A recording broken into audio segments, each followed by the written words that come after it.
A graça e a paz de nosso Senhor e Salvador Jesus Cristo para você que me assiste nesse momento. Bem-vindo ao canal da Igreja Evangélica Assembleia de Deus de Peabody, Massachusetts, nos Estados Unidos. Se você não me conhece, eu sou o pastor Douglas Couto e este ano eu quero ajudar você a ler toda a Bíblia em um ano. Então, se é a sua primeira vez no canal, eu te convido a se inscrever, acionar o sininho e dar um like neste vídeo, deixar um comentário e compartilhar este vídeo nos seus grupos de WhatsApp e nas redes sociais, para que mais pessoas possam vir a ler a Bíblia conosco neste ano de 2022 e ler toda a Bíblia conosco, amém? Nós estamos lendo a Bíblia e seguindo a leitura diária da Daily Bible in Chronological Order, 365 Daily Readings. Essa é uma Bíblia em inglês, que até o dia desta gravação não tem uma tradução dela em português. Eu gosto dessa Bíblia porque ela tem bastante comentários que nos ajudam a entender o contexto e os textos da Palavra do Senhor. E, além disso, esta Bíblia organiza os textos da Palavra do Senhor em 365 leituras diárias, que é o que nós estamos fazendo para lermos a Bíblia toda em um ano. E os eventos, os relatos da Palavra do Senhor estão organizados em ordem cronológica. E aí, quando nós chegamos em certas passagens que estão repetidas em outras partes, por exemplo, alguns textos de Êxodo que é repetido em Números e Deuteronômio. É o caso de hoje. Nós vamos pular esses textos e vamos ler eles mais à frente. A mesma coisa quando nós chegamos nos livros de crônicas, nos livros dos reis, nos profetas, nós vamos ver ali o relato da palavra do Senhor organizado em ordem cronológica que vai nos ajudar a entender melhor o texto da palavra do Senhor. A mesma coisa nos evangelhos. Os relatos dos milagres que o Senhor Jesus Cristo fez, nos 4 evangelhos, nós vamos ver eles organizados e resumidos e organizados em ordem cronológica. Então, se você quer ler a Bíblia conosco este ano em ordem cronológica, nós estamos aqui postando um vídeo todos os dias. O vídeo entra no ar mais ou menos 2 horas da manhã, horário de Brasília, meia-noite, horário de Boston, e nós estamos lendo. E temos feito isso desde o dia 1º de janeiro deste ano, e se assim Deus permitir, nós vamos continuar fazendo até o final do ano, tá bom? Então você é o nosso convidado para vir ler a Bíblia conosco. Então, com isso, vamos à leitura de hoje. Hoje é 28 de janeiro. Incrível que o mês de janeiro já está quase acabando, não é? Impressionante como o tempo voa. E, se você não estivesse aqui lendo a palavra do Senhor conosco, talvez você teria perdido aí 28 dias sem ler a palavra do Senhor. Mas, graças a Deus, você tem acompanhado e tem sido abençoado, eu tenho certeza disso, pela palavra do Senhor. Amém? Vamos à leitura de hoje. Aliança dos israelitas com Deus. Já se passaram cerca de 635 anos desde que Deus prometeu a Abraão que ele faria uma grande nação dos descendentes de Abraão e abençoaria essa nação como seu povo escolhido. A parte de Abraão na aliança foi mínima, pois Deus simplesmente pediu que Abraão acreditasse e confiasse nessa promessa. Agora, porém, chegou a hora de cumprir a promessa de Deus e Deus se aproxima dos israelitas para fazer aliança com eles como seu povo especial. Naturalmente, os israelitas estão entusiásticos e entusiasmados, mas logo fica claro que eles não previram o impacto total de sua parte da aliança. Ao concordar com a aliança, o povo estará jurando sua fé e fidelidade a um rei invisível, seu próprio Criador, e prometendo obedecer às muitas leis rigorosas que fazem parte da aliança. A solenidade desta ocasião, sem precedentes históricos, começa com a proposta de Deus da aliança e a necessidade de todo o povo se purificar em antecipação à sua aceitação formal. Então nós vamos começar hoje em Êxodo, capítulo 19, dos versículos 1 em diante. Deus fala com Moisés no Monte Sinai. No 3º mês, depois da saída dos filhos de Israel da terra do Egito, no 1º dia desse mês, eles chegaram ao deserto do Sinai. Tendo partido de Refidim, vieram ao deserto do Sinai, no qual acamparam. Ali Israel acampou em frente ao monte. Moisés subiu para encontrar-se com Deus. E do monte o Senhor o chamou e lhe disse: Assim você falará à casa de Jacó e anunciará aos filhos de Israel: Vocês viram o que fiz aos egípcios e como levei vocês sobre asas de águia e os trouxe para perto de mim. Asas de águia fala do cuidado, de como Deus cuidou de Israel. Assim como a águia leva os seus filhotes em suas asas até os filhotes aprenderem a voar por conta própria, assim Deus fez por Israel. Tirou eles do Egito, eles saíram como que voando, passando por meio dos mares, sem sofrer perigo ou dano do exército de Faraó. Eles estavam, como se diz, né, a expressão popular, estavam por cima da carne seca. Então, Deus cuidou do seu povo como a águia cuida dos seus filhotes. Assim, pois, se ouviram atentamente a minha voz, se ouvirem atentamente a minha voz e guardarem a minha aliança, vocês serão a minha propriedade peculiar dentre todos os povos. Então Deus iria tomar esta nação de Israel, este povo, e fazer deles uma nação, e eles seriam a única nação que Deus teria escolhido de toda a humanidade. Eles seriam a nação particular de Deus.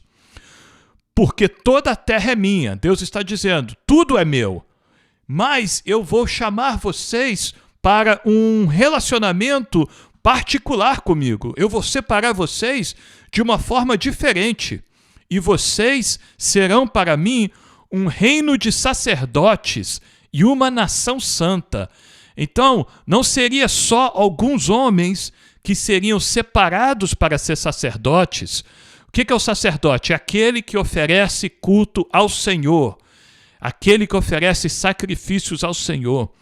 De fato, quando Deus estabelece os ministros, os sacerdotes específicos, ele separa então da tribo de Levi homens para ter o cargo e o título de sacerdotes.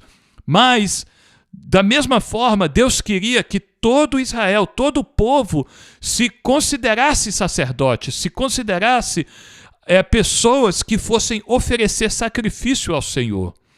E, além disso, eles teriam que entender que eles eram uma nação santa.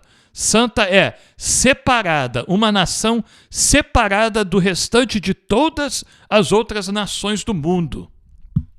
São estas as palavras que você falará aos filhos de Israel. O Senhor Deus dando essa ordem a Moisés. Moisés foi, chamou os anciãos do povo e expôs diante deles todas essas palavras que o Senhor lhe havia ordenado. Então todo o povo respondeu a uma só voz: tudo o que o Senhor falou, faremos. Louvado seja o Senhor por isso. O povo queria e aqui neste momento estavam assumindo este compromisso. Eles iam fazer aquilo que Deus estava exigindo deles. E Moisés relatou ao Senhor as palavras do povo. Não porque Deus não ouviu o povo falar, porque Deus ouve tudo, conhece tudo, vê tudo em todos os momentos, em todos os lugares. Mas aqui a palavra do Senhor chama a atenção novamente ao papel especial que Moisés tinha no meio do povo de Israel. Ele ouvia de Deus e ele levava para o povo. E o povo respondia a ele e ele repetia a resposta do povo ao Senhor.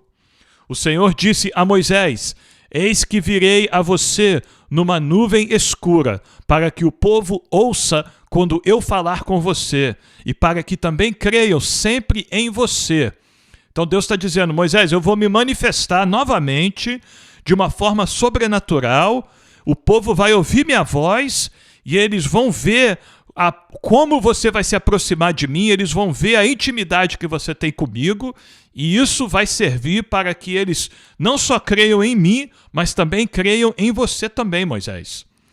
Porque Moisés tinha anunciado as palavras do povo ao Senhor, porque Moisés tinha levado o compromisso que o povo tinha assumido, Moisés levou isso ao Senhor, então o Senhor vai seguir em frente com esta aliança que Deus está estabelecendo com o povo.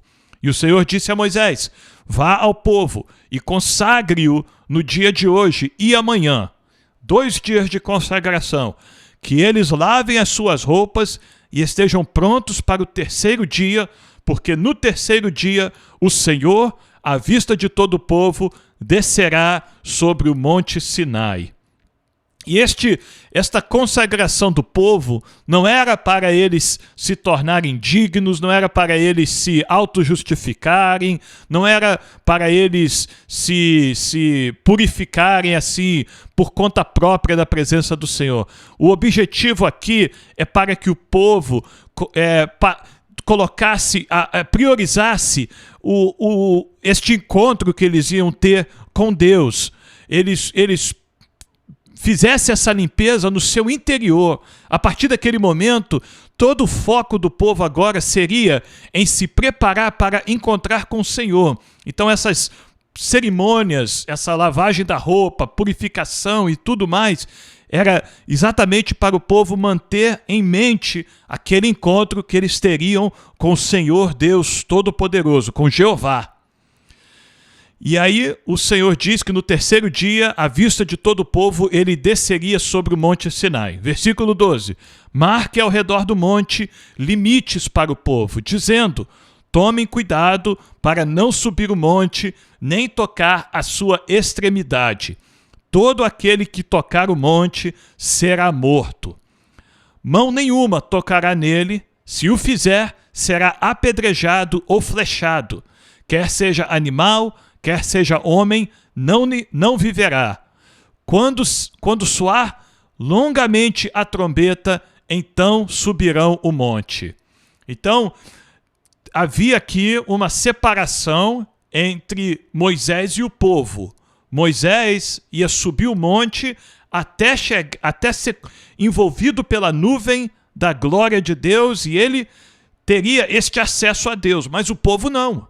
O povo ia ficar ao redor, e para a proteção do povo, Deus instruiu a Moisés a estabelecer esses limites ao redor do monte, porque o lugar onde Deus ia se manifestar, ele transmitiria ali a glória de Deus, aquele monte, aquelas pedras, aquela terra, ela seria tão impregnada pelo poder de Deus, pela glória de Deus, que ela conduziria a glória de Deus até o povo. E o povo, embora tivessem se consagrado e se preparado, eles não tinham a graça que foi dada a Moisés para entrar na presença do Senhor e falar com Deus face a face. Moisés foi separado para isso. Deus chamou Moisés para isso e deu a ele esta graça. E é por causa da graça que Moisés teve esse acesso. Não foi porque Moisés orava mais do que os outros, jejuava mais do que os outros, pecava menos ou não pecava, Moisés era santo. Não, nada disso. Foi a graça de Deus, uma porção maior da graça foi dada a Moisés para que ele pudesse entrar na presença do Senhor e ser o mediador entre o povo e Deus. Mas o povo também tinha a graça de Deus, o povo também desfrutava da graça de Deus. Foi a graça de Deus que salvou o povo no Egito, foi a graça de Deus que salvou o povo no deserto, quando Deus abriu o Mar Vermelho para eles passarem. E é a graça de Deus que está impondo esses limites aqui para o povo neste momento. Então, o povo tinha que respeitar esta distinção entre eles e Moisés. Moisés foi chamado para uma obra específica, para um propósito específico. E o povo, não. O povo foi chamado para ser a nação. Quando soar longamente a trombeta, então subirão o monte. Moisés desceu do monte para junto do povo e consagrou o povo e lavaram as suas roupas. E Moisés disse ao povo: estejam prontos no terceiro dia, que até lá ninguém tenha relações com a sua mulher. Mais um sacrifício, mais um ato de fé, mais uma exigência de purificação que Deus fez ao povo. Novamente, para que o povo tivesse em mente e priorizasse em seus corações e em suas mentes este encontro que eles teriam com Deus. Até mesmo os casais, maridos e mulheres, eles iam se guardar e eles iam evitar ter relações para manter este foco neste encontro que eles teriam com Deus. Ao amanhecer do terceiro dia, houve trovões e relâmpagos. Uma espessa nuvem cobriu o monte e ouviu-se um forte som de trombeta, de maneira que todo o povo que estava no arraial tremeu de medo. Esta trombeta está sendo tocada de uma forma sobrenatural. Talvez um anjo do Senhor desceu com uma trombeta celestial, uma trombeta espiritual e tocou essa trombeta. Isso aqui não é um israelita tocando uma trombeta. Isso aqui é uma manifestação, faz parte desta manifestação sobrenatural da presença de Deus no meio do povo. Os trovões, os relâmpagos e agora a trombeta. E o povo ficou com medo, nós vamos ver em seguida. O povo que estava no arraial tremeu de medo. E Moisés levou o povo para fora do arraial ao encontro de Deus. E puseram-se ao pé do monte. Todo o monte Sinai fumegava. Este monte, ele como se tornou um vulcão.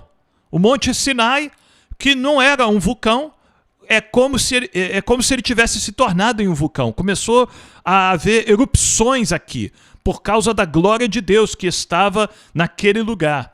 Porque o Senhor havia descido sobre ele em fogo. A fumaça subia como fumaça de uma fornalha, e todo o monte tremia com violência. Esta cena, irmãos, é uma cena de temor, é uma cena de assustadora, sabe? Não é aqui uma cena pacífica, não é algo assim tranquilo, não. É uma cena, e o relato aqui de Êxodo é para nos dar a entender do impacto ali, ou o efeito que a glória de Deus teve no meio do povo ali, quando Deus desceu sobre este monte. Isto causou medo no povo. E o som da trombeta ia aumentando cada vez mais. Moisés falava e Deus lhe respondia no trovão. O Senhor desceu sobre o monte Sinai, sobre o alto do monte. Deus, com toda a sua glória, desceu sobre este monte. Ele falava com Moisés, o povo ouvia trovões, Moisés ouvia palavras de Deus, palavras da boca de Deus. O povo ouvia trovões, via relâmpagos, via aquele fogo, aquela fumaça, aquela cena aterrorizante, e Moisés estava ali ouvindo Deus falar. O Senhor chamou Moisés para o alto do monte e Moisés foi até lá. E o Senhor disse a Moisés: desça e avise ao povo que não ultrapasse o limite até o Senhor para vê-lo, para evitar que muitos deles sejam mortos. Também os sacerdotes que se aproximam do Senhor devem se consagrar para que o Senhor não se volte contra eles. Então Moisés disse ao Senhor: o povo não poderá subir o monte Sinai, porque tu nos advertiste, dizendo: marque limites ao redor do monte e consagre-o. E o Senhor respondeu: vá, desça, depois você subirá, e Arão virá com você. Porém, os sacerdotes e o povo não devem ultrapassar o limite para subir ao Senhor, para que Deus não se revolte contra eles. Então Moisés desceu ao povo e lhe disse tudo isso. Moisés já tinha falado para o povo, já tinha estabelecido aquele limite de alguma forma ali, talvez com pedras, ou desenhou na areia, alguma coisa ali Moisés fez para o povo saber qual era o limite. Mas Deus está avisando Moisés: olha, você vai ter que descer lá, Moisés, e lembrar eles, ou reforçar eles, ou avisar eles, ou parar eles, porque talvez tinha gente tentando invadir aquele limite, sabe? Talvez tinha gente ali que, embora tivesse com medo, estavam curiosos ou até audaciosos, querendo subir o monte. Nós vamos ver mais à frente que tem pessoas que se levantam no meio de Israel com audácia para confrontar a autoridade especial que Moisés tem no meio do povo. Então, é possível que esse espírito de audácia, esse espírito de rebelião contra Moisés, poderia já ter se instalado no meio do povo. Então Deus manda Moisés descer e avisar o povo. Novamente, é uma manifestação da graça de Deus, porque Deus já tinha avisado, Moisés já tinha comunicado, vocês não podem passar desse limite, porque senão vocês vão morrer. Agora Deus manda Moisés voltar lá, mais uma vez, e avisar o povo de novo. É uma manifestação da graça de Deus. E aí Moisés faz isso. Então vamos agora a Êxodo capítulo 20, os 10 mandamentos. Então Deus falou todas essas palavras. Eu sou o Senhor seu Deus, que o tirei da terra do Egito, da servidão. O povo ouviu Deus falar isso. Não tenha outros deuses diante de mim. Primeiro mandamento, não tenha outros deuses diante de mim. O versículo 4 faz parte do primeiro mandamento. Não faça para você imagem de escultura, nem semelhança alguma do que há em cima no céu, nem embaixo na terra, nem nas águas debaixo da terra. Não adore essas coisas, nem preste culto a elas, porque eu, o Senhor, toda vez que nós vemos o Senhor escrito assim, irmãos, só com letra maiúsculas, nós devemos traduzir na nossa mente Jeová, porque eu, Jeová, seu Deus, sou Deus zeloso, que visito a iniquidade dos pais nos filhos até a 3ª e 4ª geração daqueles que me odeiam, mas faço misericórdia até 1000 gerações daqueles que me amam e guardam os meus mandamentos. Isto tudo aqui, do versículo 3 ao 6, é o primeiro mandamento. Vamos voltar aqui em cima para lermos mais cuidadosamente. Não tenha outros deuses diante de mim. Não adore outros deuses. Aí fica bem fácil de entender. Aí vem o versículo 4. Não faça para você imagem de escultura, nem semelhança alguma coisa do que está em cima no céu, nem abaixo da terra, nem debaixo das águas da terra. Mas aí, então, Deus está dizendo, não faça imagens, não faça estátuas, imagens, ídolos de coisas que vocês estão vendo, nem coisas que vocês imaginam. Não adore essas coisas, mas as imagens que Deus está proibindo são imagens que seriam feitas para adoração. Por que eu estou dizendo isso? Porque aqui no versículo 5, Deus diz, não adore essas coisas, nem preste culto a elas. E lá na frente, quando Deus dá a ordem de como Moisés vai construir a Arca da Aliança, Deus diz, você vai construir, vai fazer 2 querubins com asas estendidas, e você vai colocar esses querubins em cima da tampa da Arca da Aliança. Também, quando Deus fala sobre o tabernáculo, Deus fala para Moisés desenhar ali anjos também no tabernáculo. Então, Deus não proibia o aspecto artístico, sabe? Deus não proibia a arte, o desenho, pinturas de pessoas, pinturas da natureza, essas coisas assim. O que Deus proibia e proíbe até hoje é a adoração a essas imagens, a fabricação, a confeitaria de imagens para o propósito de adorar. Imagens perante as quais o homem se prostra, imagens para as quais o homem ora e pede e usa como um intermediário entre a pessoa e Deus. Deus proíbe esse uso de imagens. Mas bonecas, por exemplo, todos nós que somos pais de meninas, né? É muito comum nós comprarmos bonecas para as nossas filhas e ursinhos, né? E animais assim, animais de pelúcia, né? Isso não é proibido pela palavra do Senhor. Agora, se você pega uma boneca dessa, pode ser Barbie ou sei lá, outras bonecas, né? E aí você coloca ali a boneca e você coloca uma vela para aquela boneca e você ora e você crê que aquela boneca representa alguém que está no céu e está perante de Deus e aquela boneca vai interceder por você na presença de Deus. Esse é o pecado. É isso que Deus proíbe na sua lei. Por quê? Porque ele é zeloso. Ele é zeloso pelos seus. Ele não vai separar esta nação e deixar elas por conta própria. Ele vai cuidar desta nação. Ele vai zelar por ela. Vai preservar esta nação Israel que ele está separando para ser sua nação. Ele é o único Deus. Jeová. Eu sou Jeová, seu Deus, sou Deus zeloso. E aí Deus diz que visito a iniquidade dos pais nos filhos até a 3ª e 4ª geração.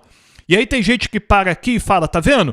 Se você pecar, os seus filhos e os seus netos e bisnetos e tataranetos, todos eles vão sofrer por causa do seu pecado. Deus vai castigar eles por causa de você. Mas aí nós temos a qualificação aqui. Daqueles que me odeiam. Deus visita a iniquidade dos pais nos filhos que odeiam a Deus. E isto acontece muito. Uma geração que odeia a Deus raramente vai ensinar os filhos a amar a Deus, não é verdade? Então, os filhos crescem odiando a Deus, ensinam os seus filhos a odiar a Deus, e esses que odeiam a Deus, Deus resiste. Deus oferece a sua graça, a sua salvação através do Evangelho na pessoa do Senhor Jesus Cristo, mas Deus castiga também e Deus permite que eles sofram as consequências dos seus erros. Agora, por outro lado, ele faz misericórdia até 1000 gerações daqueles que me amam e guardam os seus mandamentos. Olha como é muito maior a bênção para as gerações daqueles que temem ao Senhor, daqueles que guardam e amam os mandamentos do Senhor. 1000 gerações desses serão benditas, porque uma geração que ama e guarda os mandamentos do Senhor vai ensinar os mandamentos do Senhor, vai ensinar os seus filhos a amar e guardar. E este ensinamento, com a ajuda do Espírito Santo, vai gerar novos filhos de Deus, novas criaturas que vão temer ao Senhor, e isto vai progredindo de geração em geração.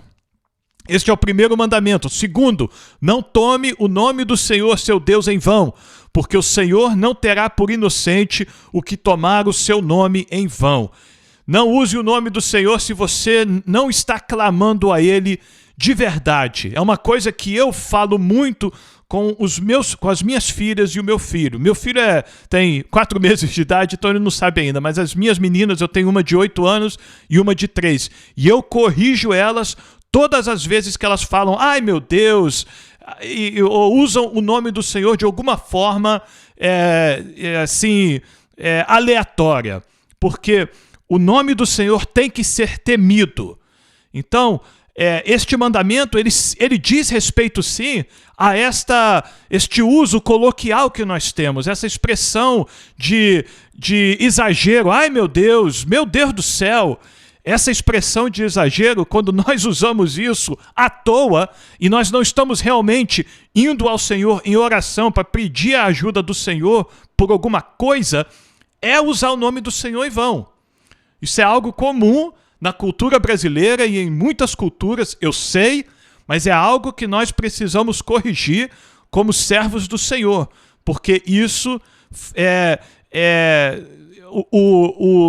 o cuidado em não usar o nome do Senhor em vão fala do nosso respeito, do nosso temor pelo nome do Senhor, pela santidade, pela reverência ao nome do Senhor. Este é o princípio do segundo mandamento. Lembre-se do dia de sábado para santificar. 6 dias você trabalhará e fará toda a sua obra, mas o 7º dia é o sábado dedicado ao Senhor seu Deus. Não faça nenhum trabalho nesse dia, nem você, nem o seu filho, nem a sua filha, nem o seu servo, nem a sua serva, nem o seu animal, nem o estrangeiro das suas portas para dentro. Por quê? Porque em 6 dias o Senhor fez os céus e a terra, o mar e tudo o que neles há, e ao 7º dia descansou. Por isso o Senhor abençoou o dia de sábado e o santificou. O princípio aqui, este é o 4º mandamento, o princípio aqui não esqueça de dedicar um dia ao Senhor. Para o povo de Israel era o sábado. Para nós que estamos na nova aliança, através do sangue do Senhor Jesus Cristo, o sangue da nova aliança, nós temos o nosso sábado, o nosso descanso, na pessoa do Senhor Jesus Cristo. Ele disse que Ele é o Senhor do sábado. O Filho do Homem é o Senhor do sábado. Ele estava se referindo a si mesmo. Então, Cristo é o nosso descanso. Cristo é o nosso repouso. E aí, na prática, os cristãos, desde do 1º século, desde a Igreja Apostólica, os cristãos passaram a observar o domingo, o dia após o sábado, que era em comemoração ou em lembrança da ressurreição do Senhor Jesus, que ressuscitou no dia após o sábado, ressuscitou no domingo, no 1º dia da semana. Então esse é o nosso costume como cristão.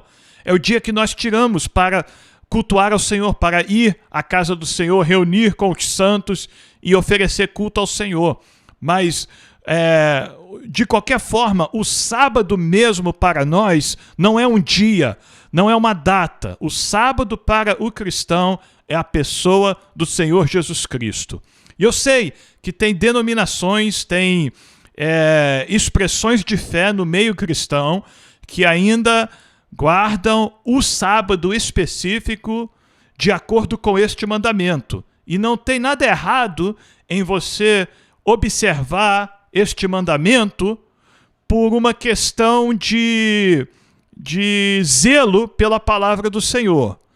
O problema é se você exigir ou se você achar que você só pode ser salvo se você guardar o sábado, se você guardar o dia específico do sábado. Se você achar que você só pode ser salvo guardando o dia específico do sábado, então o que você está fazendo é trocando a pessoa do Senhor Jesus Cristo, que é o Senhor do sábado, que é o nosso descanso, você está trocando Ele por um dia da semana. E aí, isto não é bíblico. A Bíblia não sustenta esta interpretação do texto. A Bíblia só sustenta a interpretação onde Cristo é o nosso descanso, Cristo é o nosso sábado. Vamos em frente.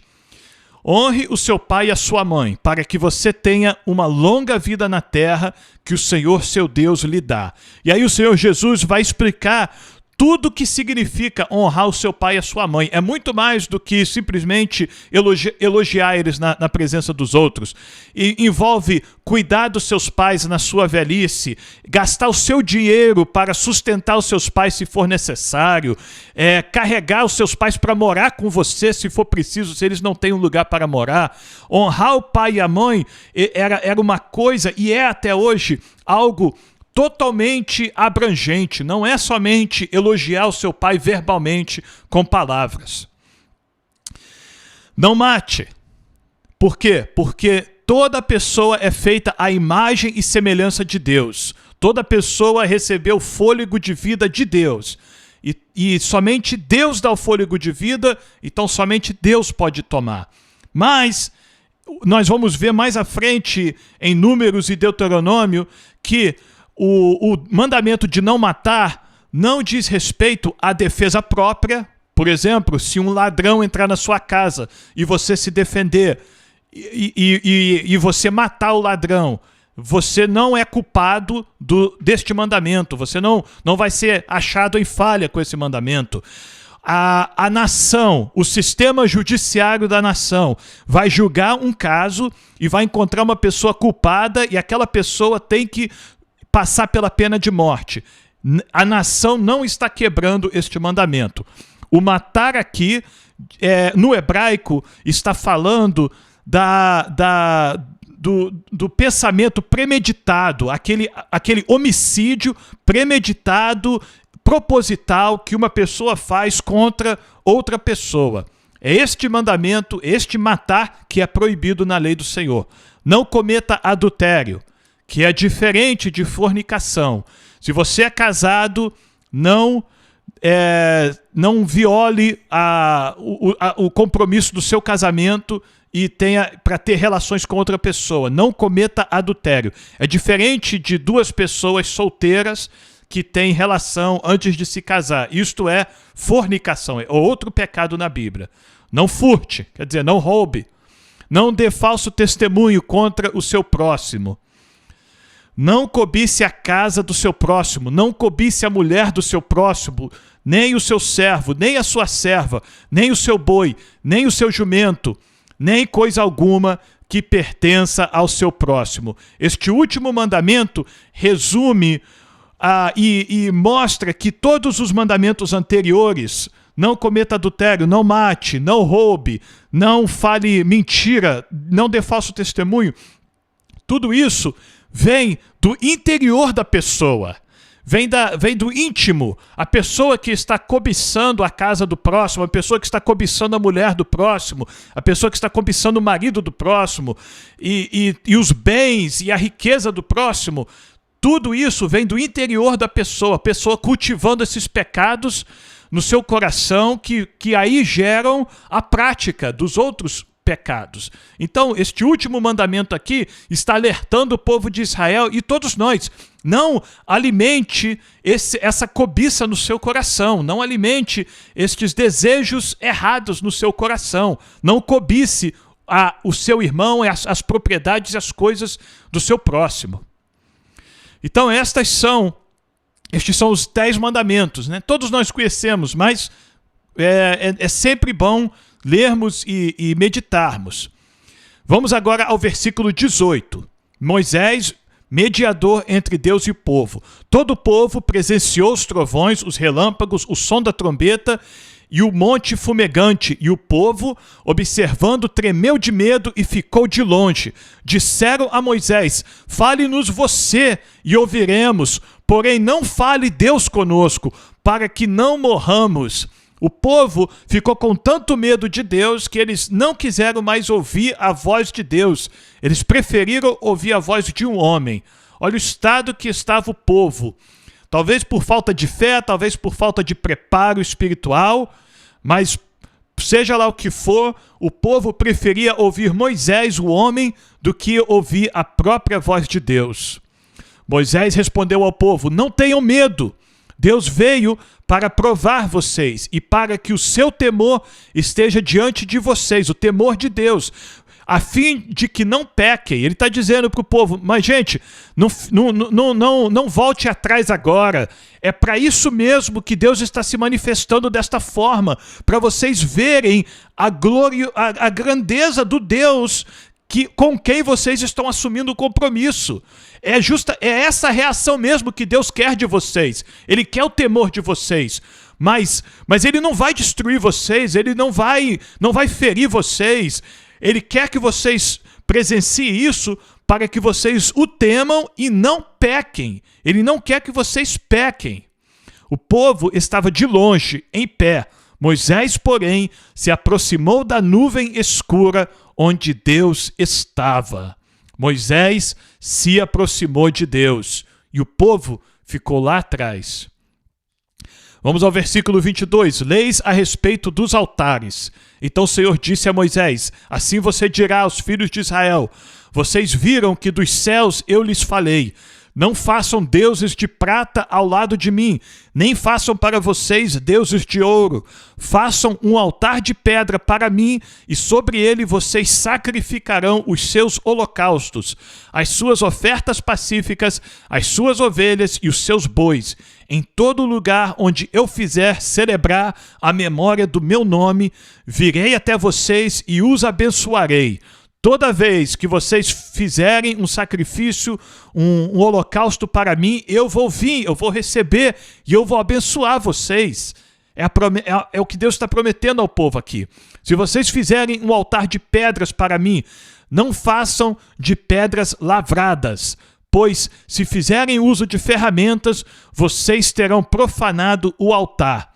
Muitos teólogos comentam aqui que o cuidado de Deus para proibir o uso de ferramentas é para que o povo não começasse a desenvolver altares elaborados e daqui a pouco altares com imagens e daqui a pouco o altar em si era um ídolo, sabe? O altar onde Deus se manifestou ia passar a ser um ídolo. Ah, não, vamos ali tocar naquele altar, vamos colocar, o nosso filho está doente, vamos colocar nosso filho naquele altar ali, porque aquele altar tem o desenho dos querubins e aquele altar tem isso, tem aquilo, sabe? Ah, aquele altar foi desenhado por fulano de tal. Então, Deus está dizendo, não, eu não quero que vocês foquem no altar em si, eu quero que vocês usem pedras normais, dos formatos que vocês acharem, porque o foco não é o altar, o foco é o sacrifício, é o culto que vocês vão fazer para mim,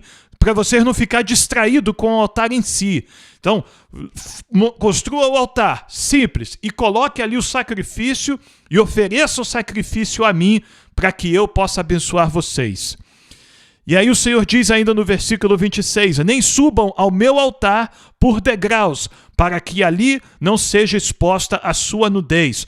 Um mandamento muito cuidadoso da parte do Senhor, porque o costume era colocar altares em lugares altos. E aí você vai ter que subir com a sua oferta, você vai fazer um esforço ali, né, levando o seu animal, talvez levando grãos e levando ofertas de cereais ou o que for. E você está subindo aquele altar, suas roupas podem não estar bem vestidas em você e vai aparecer partes do seu corpo que não pode aparecer. Então, por causa disso, Deus está dizendo, olha, não subam no meu altar por degraus.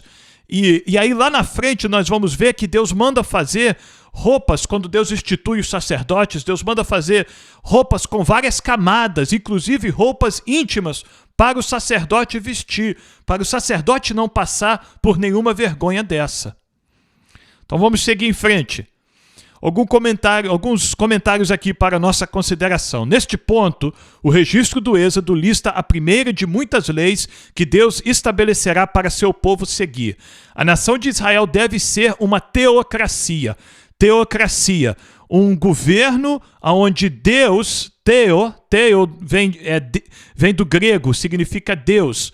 É um governo onde Deus é o cabeça, sobre o governo direto do próprio Deus, enquanto outras nações ao redor são governadas por costumes, regras e leis do rei ou outras figuras de autoridade humana, os israelitas serão governados por leis divinas que devem observar de acordo com a própria aliança que estão fazendo agora com Deus.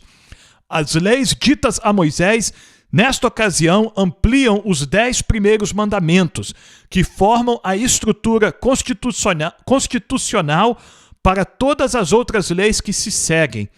Nesta ocasião, Deus dá a Moisés uma ampla variedade de leis, desde a adoração adequada no altar até o tratamento adequado dos escravos, desde as leis relativas a crimes contra pessoas e bens, até outros delitos puníveis com a morte, como feitiçaria, bestialidade e idolatria.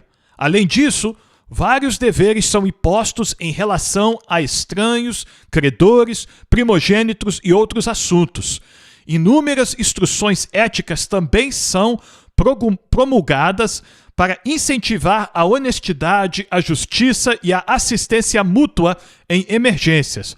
Finalmente, várias leis são dadas a respeito dos descansos sabáticos e das 3 festas anuais que são instituídas: a festa dos pães sem fermentos, a festa da ceifa e a festa da colheita. Para evitar a repetição encontrada nos registros de Êxodo, Levítico, Números e Deuteronômio, todas as leis serão apresentadas posteriormente em uma única coleção organizada por assunto. Então este aqui, irmãos, é aquele detalhe que eu falei desta Bíblia. Nós vamos agora pular alguns textos aqui em Êxodo, porque eles vão falar de leis que serão repetidas em Levíticos, Números e Deuteronômio. Então nós vamos ler essas leis, só que nós vamos ler elas mais tarde, num momento, num dia ou em uma série de dias, onde tudo que nós vamos fazer vai ser ler leis por alguns dias, tá bom? Então, por agora, porém, a atenção se volta para as instruções finais de Deus e as promessas que ele faz como parte da aliança com o povo de Israel. Então, agora vamos a Êxodo 23, começando no versículo 20. Deus promete a posse da terra. Eis que eu envio um anjo adiante de vocês. E olha lá, anjo com A maiúsculo. Você vai ver que este, novamente, é uma manifestação do pré-encarnado Cristo, do próprio Jesus pré-encarnado aqui, a segunda pessoa da Trindade se manifestando no meio do povo. O anjo adiante de vocês, Deus, eu envio um anjo adiante de vocês para que os guarde pelo caminho e os leve ao lugar que tenho preparado. Deem atenção a ele e ouçam o que ele diz. Este anjo vai conversar com Israel. Deus está enviando este anjo com A maiúsculo. Ele vai proteger Israel, ele vai mostrar a Israel o caminho que eles devem andar. Olha só. E ele vai falar com Israel e Israel tem que ouvir o que esse anjo fala. Não se rebelem contra ele, não se rebelem contra o anjo do Senhor, porque não perdoará a transgressão de vocês, pois nele está o meu nome. Não rebelem contra o anjo do Senhor. Esta rebelião, ela não é uma rebelião temporária. Esta rebelião, ela é do mesmo grau daquela que é falada no Novo Testamento, quando o Senhor Jesus diz que quem blasfema contra o Espírito Santo não tem perdão. Aquele blasfemar contra o Espírito Santo é resistir, recusar ouvir a voz do Espírito Santo. Aqui, esta rebelião contra o anjo do Senhor é a mesma coisa. A pessoa que continuamente, a pessoa ali da nação de Israel naqueles dias, que continuamente recusassem ouvir o que o anjo estava dizendo e continuamente rebelasse contra o anjo, não seria perdoado, não teria as suas transgressões perdoadas. Por quê? Porque naquele anjo está o nome do Senhor. O meu nome, diz Deus, está no anjo.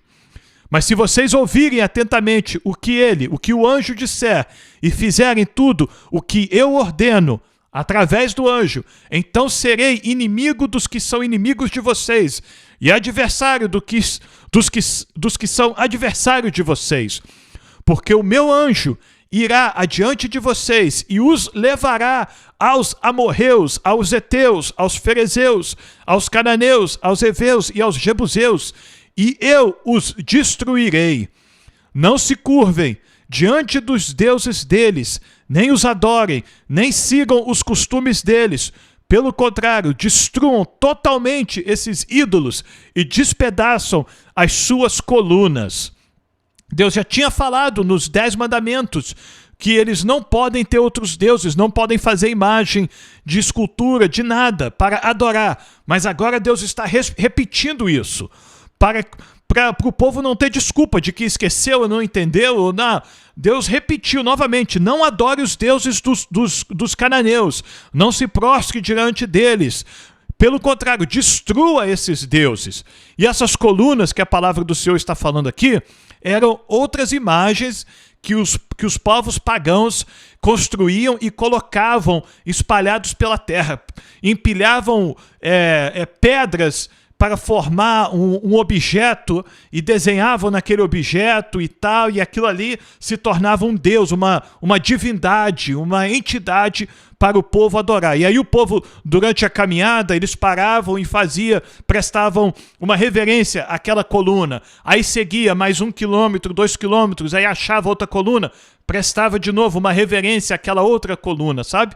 Era isso que o povo fazia. E Deus está falando, despedaça essas colunas, não deixa essas coisas na terra, não. Eu vou dar a terra a vocês e vocês eliminem tudo quanto é resto de paganismo nesta terra. Adorem o Senhor, o Deus de vocês, e Ele abençoará o pão e a água de vocês. Se vocês me adorarem, vocês vão ter pão, comida em fartura, e vocês vão ter água, vocês não vão ter nem fome e nem sede. Eu vou abençoar vocês. Tirarei as enfermidades do meio de vocês. Na sua terra não haverá mulher que aborte, nem estéril. Darei a vocês uma vida longa.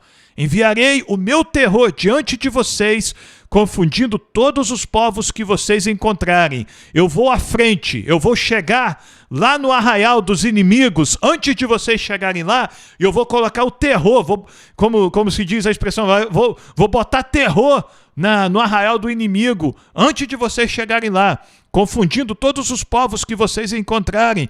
Farei com que todos os seus inimigos virem as costas e fujam de vocês. Também enviarei vespas diante de vocês, que expulsem os heveus, os cananeus e os heteus de diante de vocês. Agora, olha a sabedoria do Senhor. Não os expulsarei de diante de vocês num só ano. Por quê? Para que a terra não se torne em desolação e as feras do campo não se multipliquem contra vocês. Até na forma como Deus ia derrotar o inimigo, Deus ia agir cuidadosamente para que, ao derrotar os inimigos de Israel, ele não criasse outro problema para Israel. Este problema sendo as feras do campo, os animais passassem a ocupar aquele território, e aí os animais iam ser um problema para Israel. Até nisso, Deus ia agir cuidadosamente em prol desta nação particular, deste povo que ele tinha chamado para ser o seu povo. Isto é zelo, irmãos. Isto é Deus zelando pelo seu povo. E da mesma forma Deus faz por nós. Às vezes nós não entendemos por que Deus está permitindo uma coisa ou por que algo está demorando a acontecer nas nossas vidas, não é verdade? Por que nós estamos vendo as coisas melhorando, mas não está melhorando de uma noite para o dia? É porque Deus não quer que as feras dos campos venham ocupar o lugar que Ele está preparando para nós. Então, nós estamos sendo preparados, a bênção de Deus, Ele está preparando para nós, e Ele está preparando nós mesmos para chegarmos lá e tomarmos posse da bênção de uma vez que estamos preparados para receber. Pouco a pouco os expulsarei de diante de vocês, até que vocês se multipliquem e tomem posse da terra. Porei as suas fronteiras desde o Mar Vermelho até o Mar dos Filisteus, e desde o deserto até o Eufrates, porque entregarei nas suas mãos os moradores da terra, para que vocês os expulsem de diante de vocês. Não façam nenhuma aliança com eles, nem com os deuses deles. Novamente, Deus fala, não faça aliança com os deuses deles. Eles não habitarão na sua terra, para que não façam com que vocês pequem contra mim. Se adorarem os deuses deles, isso será uma cilada para vocês. São várias e várias vezes que Deus fala para o povo: não aceite os deuses estranhos. Eu sou o único Deus, eu sou o vosso Deus. Vocês não podem ter outros deuses. Nós vemos aqui muitas e muitas vezes Deus tem que falar isso. Vamos a Êxodo 24, é o último texto que nós vamos ler aqui hoje. A aliança de Deus com Israel. Deus disse a Moisés: subam para junto do Senhor, você, Arão, Nadab e Abiú. Nadab e Abiú são dois filhos de Arão que posteriormente vão ser mortos porque eles contribuíram para o pecado de Israel. e 70 dos anciãos de Israel. Esses 70 anciãos eram aqueles que Moisés e Arão chamaram lá no Egito ainda. Você lembra? Moisés e Arão foram até os anciãos para falar que Deus tinha dito que ia libertar o povo. Então, aqueles anciãos e adorem de longe. Só Moisés se aproximará do Senhor. Os outros não se aproximarão, nem o povo subirá com ele. Moisés foi e transmitiu ao povo todas as palavras do Senhor e todos os estatutos. Então todo o povo respondeu a uma voz e disse: tudo o que o Senhor falou, nós faremos. E que maravilha, né? Que maravilha que o povo assumiu este compromisso. Queira Deus que eles guardem este compromisso, esta promessa que eles estão fazendo. Mas nós vamos ver que, infelizmente, eles não vão fazer isso. Versículo 4, Moisés escreveu todas as palavras do Senhor e, tendo se levantado de manhã cedo, edificou um altar ao pé do monte e ergueu 12 colunas, segundo as 12 tribos de Israel, e enviou alguns jovens dos filhos de Israel, os quais ofereceram ao Senhor holocaustos e sacrifícios pacíficos de novilhos. Esses são os primogênitos da nação de Israel. Moisés pegou a metade do sangue e o pôs em bacias, e a outra metade aspergiu sobre o altar. Aquele sacrifício que os jovens ofereceram, Moisés pegou a metade e guardou, e a outra metade ele jogou sobre o altar. Depois pegou o livro da aliança e o leu para o povo. E eles disseram: tudo o que o Senhor falou, nós faremos e obedeceremos. Tudo que Deus tinha falado para Moisés, os 10 mandamentos, mais as outras leis que Deus tinha falado até aqui, Moisés anotou num livro, e agora Moisés abre este livro, que não era um livro, né, como os nossos, era um rolo, né? Um rolo escrito em peles de animal, né?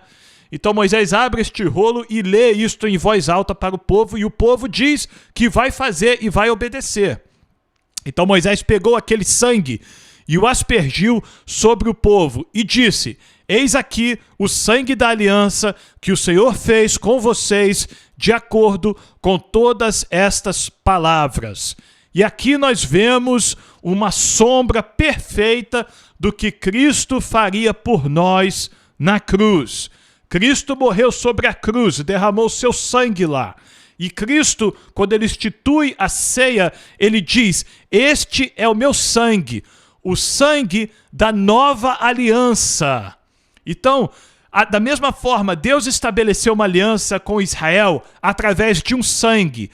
Um pouco deste sangue foi derramado sobre o altar e um pouco deste sangue foi jogado, foi aspergido sobre o povo.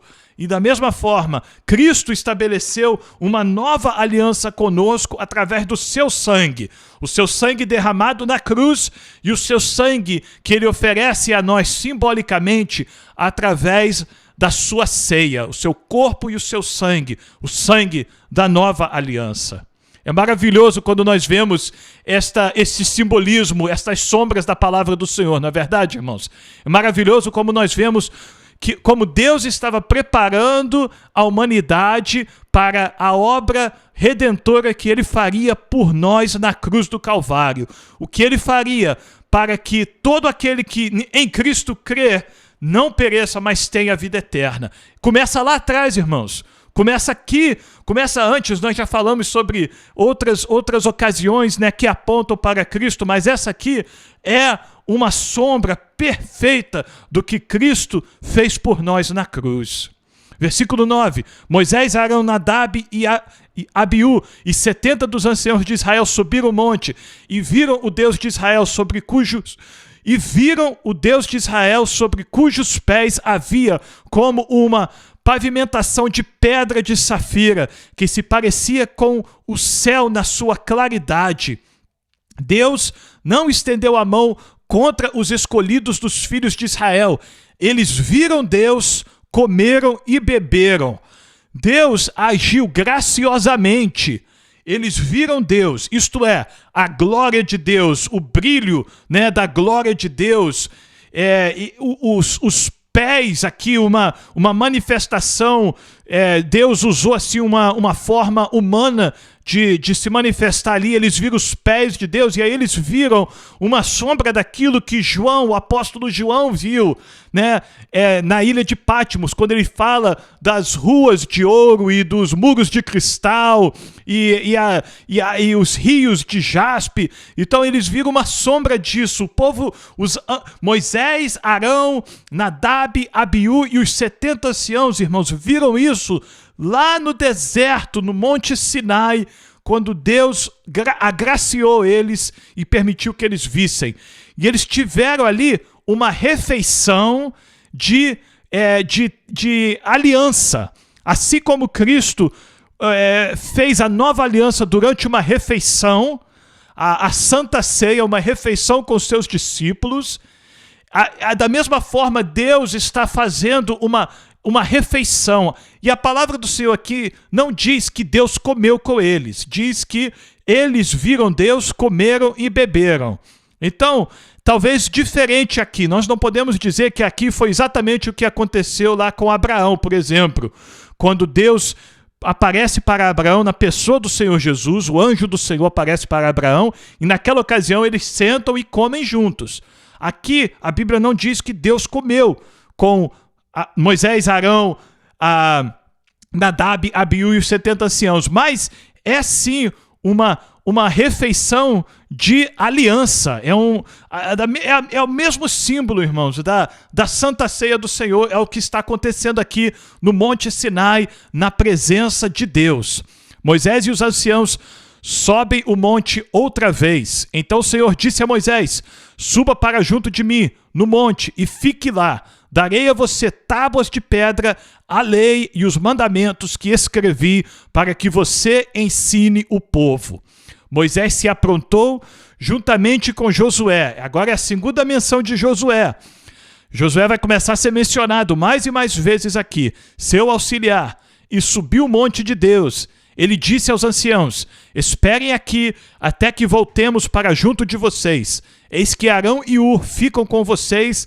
Quem tiver alguma questão deve se dirigir a eles. Tendo Moisés subido, uma nuvem cobriu o monte. E a glória do Senhor pousou sobre o monte Sinai. E a nuvem o cobriu durante 6 dias. No 7º dia, do meio da nuvem, o Senhor chamou Moisés. Moisés teve que ficar lá 6 dias, até que Deus chamou ele para falar com ele. Então até mesmo Moisés teve que esperar o tempo de Deus. Aos olhos dos israelitas, o aspecto da glória do Senhor era como um fogo consumidor no alto do monte. E Moisés, entrando pelo meio da nuvem, subiu o monte e lá permaneceu 40 dias e 40 noites. Amém? Então nós vamos parar por aqui hoje. Um pouquinho mais que 1 hora. Então, se você está aqui até agora, louvado seja Deus pela sua paciência, amém? E pelo seu amor à palavra. Eu sei que é o seu amor, o seu desejo de ler a palavra do Senhor conosco e a sua atenção à palavra do Senhor que tem te mantido aqui até agora. Então, que Deus te abençoe por isso, amém? Nós vamos ficar por aqui, amanhã nós vamos continuar lendo a palavra do Senhor. E como eu sempre digo, se é a sua primeira vez no canal, eu te convido a se inscrever, acionar o sininho, dar um like no vídeo, deixar um comentário e compartilhar este vídeo nos seus grupos de WhatsApp e nas redes sociais. Compartilhar o vídeo no Facebook, no Instagram, no Twitter, se você twitta, né? Em qualquer lugar, e principalmente nos grupos de WhatsApp, amém? E amanhã nós estamos de volta. Que Deus te abençoe, amém? Que Deus te guarde neste dia e que o Senhor nos dê a graça de estarmos aqui novamente lendo a palavra do Senhor juntos, amém? Deus te abençoe e até amanhã.